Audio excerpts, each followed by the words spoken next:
vous montrer comment, à travers le test de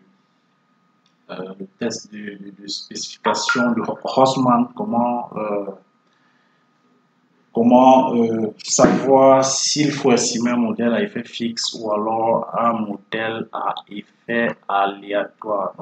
Voilà, donc nous allons vous montrer maintenant comment sauvegarder les résultats de notre régression pour pouvoir les utiliser dans le cadre du test de Haussmann, test de spécification de Haussmann pour voir si c'est le modèle à effet fixe ou alors le modèle à effet aléatoire qui est plus approprié.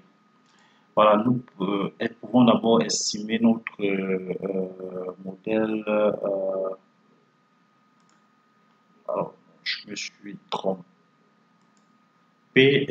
Statistique, longitudinal data.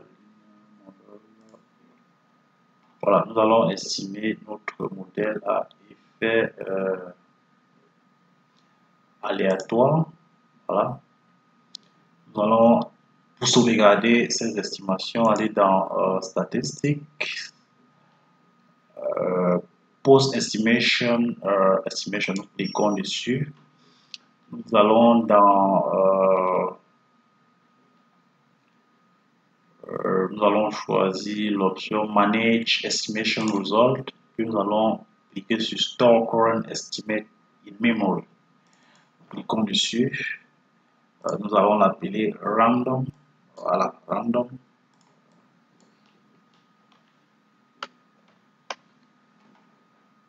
Et puis nous cliquons sur OK. Vous voyez que notre estimation a été sauvegardée comme au nom de Random. Nous allons également estimer notre modèle à effet fixe. Nous allons estimer notre modèle à effet fixe. Et puis nous allons sauvegarder en allant une fois de plus dans Statistics, Post Estimation,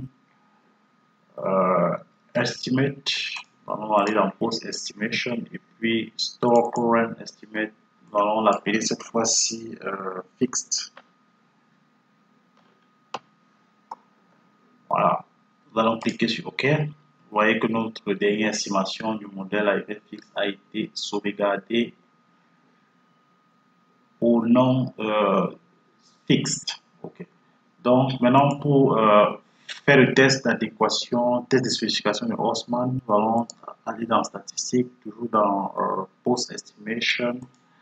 Nous allons regarder specification, diagnostic and good fitness of the fit analysis.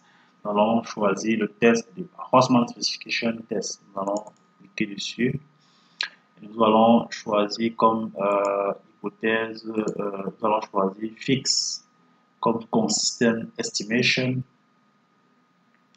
comme pour dire que et comme efficient ist blanc for more reasonable. Si je choisis le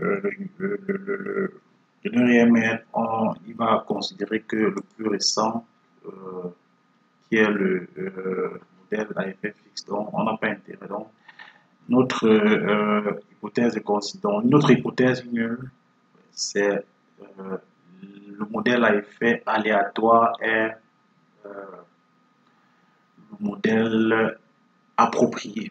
Voilà. Donc nous allons cliquer sur OK.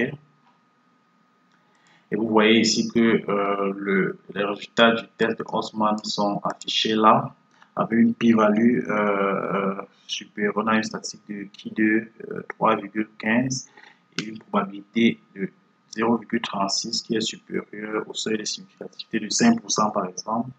Ce qui signifie qu'on accepte tout simplement l'hypothèse selon laquelle le modèle à effet aléatoire est approprié. À titre de rappel, au moment de la spécification du test de spécification, si nous avions inversé si nous avions choisi random ici et puis fixe de l'autre côté, vous verrez que notre résultat serait négatif, qui is chi-square non-positive.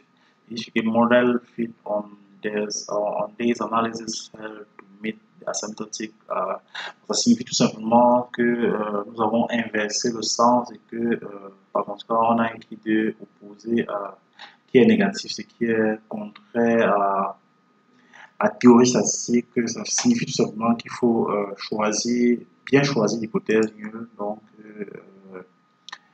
dans le cas présent, inverser les hypothèses nulles, choisir comme hypothèse nulle le modèle à effet aléatoire comme consistant, et puis on a une probabilité qui est suffisamment significative pour accepter l'hypothèse selon laquelle le modèle aléatoire à effet aléatoire est approprié.